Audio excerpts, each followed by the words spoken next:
There's a lot for me to break down about this episode. I think it wrapped up the story in a nice way, and in my opinion it had the best action of the entire series, but there was also a lot that felt missing. There were a few action shots that were distracting or seemed completely pointless, but the majority of the battle was engaging and kept me glued to the screen. It's also a great job by the creators to make me feel concerned over small characters like Prasantan or the Rancor. Even though we've barely had time to connect with them, I was genuinely worried that they were going to die throughout the episode. Prior to this episode, I had been vocal about my concerns of a rushed ending to the story. I was very glad that that was not the case. Although there were a few story points that I would have liked to have been elaborated upon throughout the final episodes, the majority of story elements and characters were given plenty of time to shine.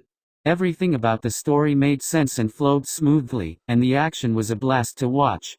The scenes with Boba and Din flying around with their jetpacks especially reminded me of Din and Cobb fighting the Krayt Dragon. One story point that I felt was missing was Boba Fett connecting with the Rancor. While the one scene a few episodes back was great, I would have liked to see a few more instances where Boba received more training. However, the scene of him riding the Rancor was amazing nonetheless. I was afraid that the finale would feel rushed and overcrowded with so many characters being introduced into this story. This feeling only grew when I first saw the X-Wing appear on screen. As much as I love Luke's character, I did not want him to be a part of this finale.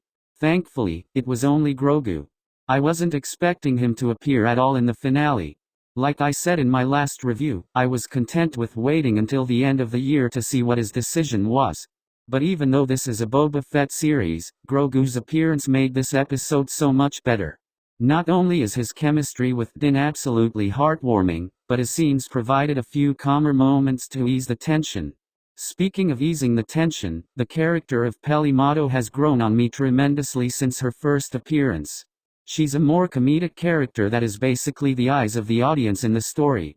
A more subtle aspect of the episode that I enjoyed was the relationship between the citizens of Mos Espa and those of Freetown. While it's something that never came to mind, it makes sense that there would be conflict between the contrasting styles of living. Something that really concerned me throughout the episode was how Cobb Vanth was being talked about, especially from the wiki, saying that he was gunned down in cold blood. I'm glad that the post-credit scene cleared the matter up because multiple characters made it sound like he was killed. Even though he's a relatively smaller character, there's a lot more story to be told for him. I did feel the absence of Fennec throughout the majority of the episode, and I was initially disappointed with her lack of involvement with the battle, but the short scene near the end mostly made up for that, and it served as a reminder of how badass she is.